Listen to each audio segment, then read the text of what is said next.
அனைவருக்கும் வணக்கங்கள். நாணயங்கள் சேகரிப்பாளர்களுக்கு ஒரு நாணயமான பதிவு. தமிழுக்கும் அமுது என்று பெயர். இது வந்து பிரின்ஸ்லி ஸ்டேட் ஆஃப் பரோடா. ஒரு குத்து இட்டி வாள் உள்ள இருக்கு பாருங்க, இடுப்பில் சுருவமில்ல குறு வாள், அந்த மாதிரி ஒரு வாள் இருக்கா. இது வந்து ஹா, இது ரெண்டும் சேர்க்கணும். இது ராணா வானான் அப்படின்னு வாசிக்கக்கூடிய ரெண்டும் சேர்த்து ஹா. இதுக்கு அடுத்து ஒரு ஹா இருக்குது. இது ஹேக்வாட் அப்படின்னு ஒரு இனத்தை சேர்ந்தவங்க. ஹேக்வாட் நம்ம இங்கே சேதுபதி வம்சம், நாயக்கர் வம்சம் சொல்லமுல்ல, அது மாதிரி அங்கே வந்து ஹேக்வாட் அப்படின்னு ஒரு வம்சம், ஹேக்வார் அப்படின்னு சொல்லுவாங்க. அப்புறம் இது வந்து வதேதரா நீங்கள் கேள்விப்பட்டிருப்பீங்க. இந்தியாவின் ஒரு முக்கியமான குடும்பத்தில் ஒரு மருமகன் வந்திருக்கிற வதேதரான்னு ஒரு மருமகன் வந்திருக்கார், அந்த வம்சாவளி. இது வந்து ₹1 பியூர் வெள்ளி, 100% வெள்ளி நாணயம், 10.96 கிராம் இருக்கும்.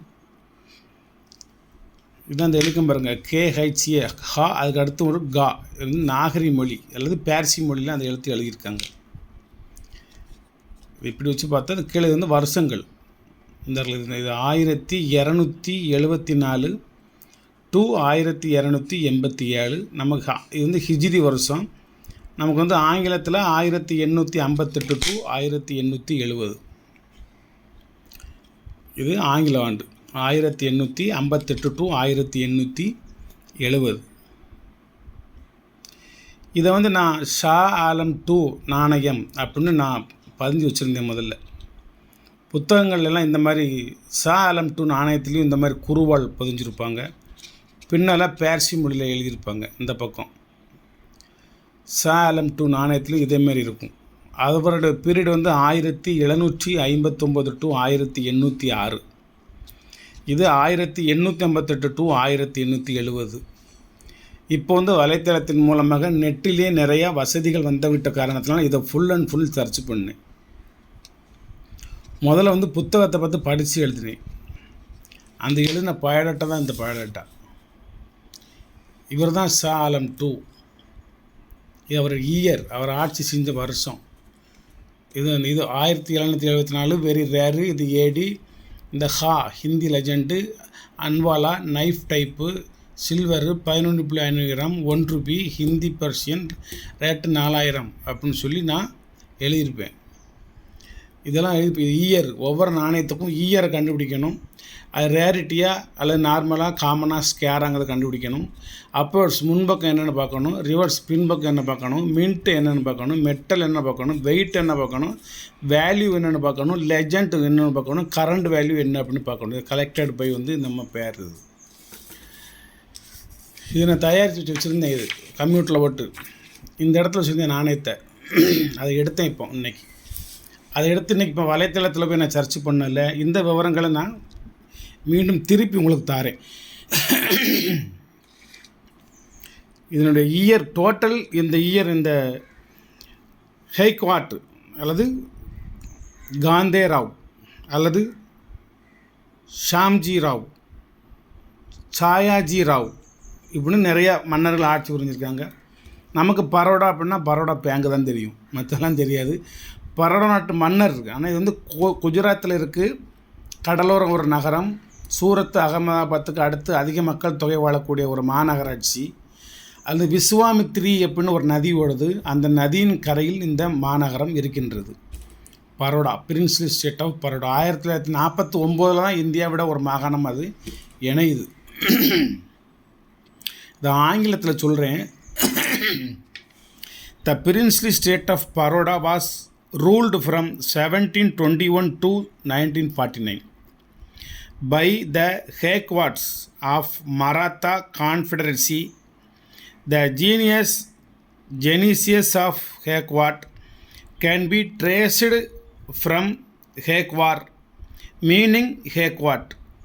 Archaeological findings have been unearthed from an area in Paroda, earlier called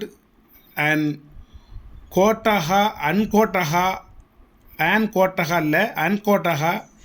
in the 5th and 6th century, which was a popular center of Jainism. It was located on the banks of Viswamutri. At the time of state reorganization after independence, Baroda became a part of the Union of India on 1st May 1949. Baroda native name Vadodara, குஜராத்தில் இருக்குது. Coastal area. இந்த history of காந்தேராவ், அவருக்கு பிறகு மாதவராவ். மகாராணியின் பேர் ஜமனாபாய்.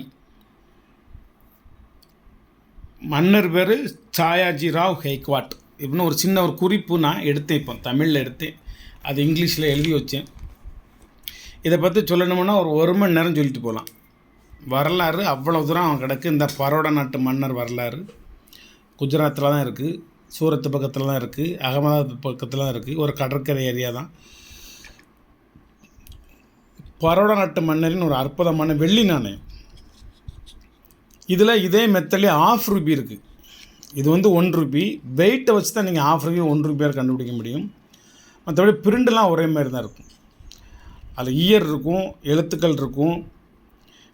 அது 5.50 milligram. இது 10.96 milligram. 11 gram இருக்கும். அதில் ஒரு 4 மில்லிகிராம் கொஞ்சம் குறையுது, அவ்வளோதான். ஒரு அற்புதமான ஒரு அழகான ஃபுல் கண்டிஷனான உள்ள ஒரு நாணயம். வட்ட வடிவிலானது, சுற்றிலும் ரவுண்டு எட்ஜ்டு டயாமீட்ரு. இது இன்றைக்கி உங்களுக்கு விற்பனைக்கு நான் வைக்கிறேன். ஆக்சுவலாக ஆஃப் ரூபி அப்படின்னா 2000 ரூபா இதனுடைய விலை. 1 ரூபி அப்படின்னா 4000 ரூபா இதனுடைய விலை. இது 1 ரூபி. நான் இதை வெறும் 2000க்கே நான் கொடுக்குறேன். 2000 ருபீஸ் கொடுக்குறேன். ஒரே ஒரு காயின், குத்தி இட்டி வாள் உருவம் பொறிக்கப்பட்ட, ஹா ஹா என்று எழுதப்பட்ட, வருடங்கள் பொறிக்கப்பட்ட ஒரு அற்புதமான சில்வர் காயின்ஸ். 1870 1970 ஒரு 150 வருஷம் 160 வருஷத்துக்கு முந்தி உள்ள ஒரு வெள்ளி நாணயம். இது மாதிரியான ஒரு நாணயங்கள் தற்போது கிடைப்பது மிகவும் அரிதிலும் அரிது. இந்த நாணயம் வாங்க வேண்டும் என்பவர்கள் வாங்கிக் கொள்ளலாம். Only 2000 rupees, 100% silver coins. Thank you. Subscribe பண்ணுங்கள், ஷேர் பண்ணுங்கள், லைக் பண்ணுங்கள், கமெண்ட் பண்ணுங்கள். வாழ்த்துக்கள்.